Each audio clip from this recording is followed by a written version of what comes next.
Here's the top stories for October 30th.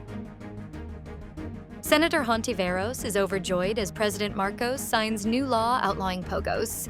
The Department of Health is ready to assist the public during the observance of Undas.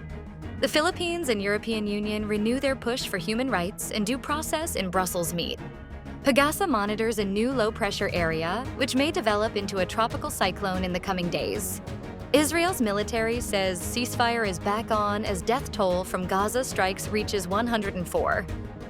Senator Hontiveros welcomed on Wednesday, October 29th, President Marcos's signing into law of the measure banning and declaring illegal all offshore gaming operations in the Philippines and other related activities brought about by the said industry.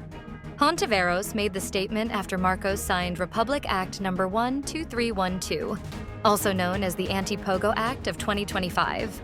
She stressed as chairperson of the Senate Committee on Women, Children, Family Relations, and Gender Equality that she has long called for the abolition of POGOs in the country, having seen and exposed how the industry abused and exploited not just people, but also institutions. Likewise, Bicol Saro Party List Representative Terry Redon and Mamamayang Liberal Party List Representative Laila de Lima have also welcomed President Marcos's enactment of the Anti-POGO Act, which according to them should have been done a long time ago. As millions of Filipinos are expected to visit cemeteries nationwide this week, the Department of Health said it is ready to respond to the medical needs of the public during the observance of Undas. In an advisory, the DOH said it has mobilized the Centers for Health Development across the country to provide immediate medical attention to the public, in coordination with local government units. According to the DOH, cases of fatigue, elevated blood pressure, and minor injuries are usually recorded during Undas.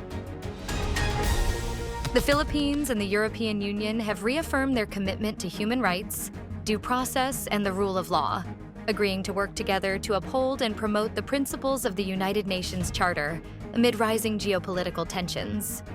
With the Philippines' chairship of the Association of Southeast Asian Nations Summit next year, both parties restated their mutual commitments to strengthen cooperation between the European Union and the ASEAN Intergovernmental Commission on Human Rights.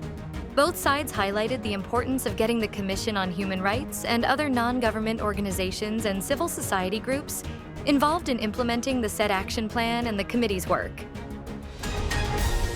The Philippine Atmospheric, Geophysical, and Astronomical Services Administration on Thursday, October 30th, said it is monitoring a new low-pressure area located 2,025 kilometers east of southern Mindanao that may develop into a tropical cyclone in the next few days. PAGASA weather specialist Janelle Dominguez said the LPA has a low chance of developing into a tropical depression within the next 24 hours, but the likelihood will gradually increase in the following days. According to Dominguez, the weather disturbance may enter the Philippine area of responsibility by Sunday or Monday, November 2nd or 3rd. Israel's military said on Wednesday that the ceasefire was back on in Gaza after it carried out heavy airstrikes overnight across the Palestinian territory that killed 104 people, including 66 women and children, according to local health officials. The strikes, the deadliest since the ceasefire began on October 10th, marked the most serious challenge to the tenuous truce to date. The bombardment pointed to Israel's readiness to strike hard at what it says are Hamas violations of the ceasefire deal. Meanwhile, the militant group denies it is responsible and blames Israel for violations. After it announced the restoration of the ceasefire, the Israeli military said it carried out another airstrike in northern Gaza, targeting what it called a site where weapons were being stored for an imminent attack. Al-Shifa Hospital in Gaza City said it received 2 bodies from the strike. Stay updated with the latest news.